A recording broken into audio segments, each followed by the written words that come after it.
Kwa Spika wa Bunge, asante kwa kupotea, umepotea siku nyingi sana. Karibu bungeni, tumelinda sawa. Pili, natambua mheshimiwa wetu Bwana Fadhili, simama wasalimie kidogo hawa wananchi wako.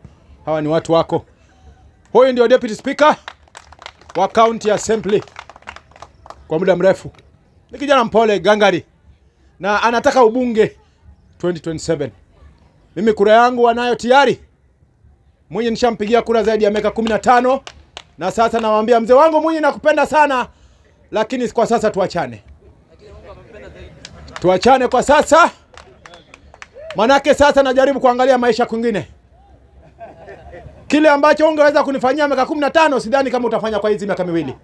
So mimi naenda kuangalia maisha kwingine. Niko na Fadhili Makarani kwa governor, niko na Abdulsamad Sharif Nasir. Siko ubaya Mwinyi, nakupenda wewe ni mzee wetu. Unapata kabro, unapata mahindi 1 2 3. Lakini kila kitu kina wakati wake. Biblia yasema kuna wakati wa kucheka, kuna wakati wa kulia, kuna wakati wa kuanguka.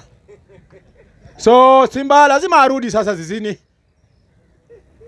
apumzike. Naja kwa mada yangu nasema ya kusema kwamba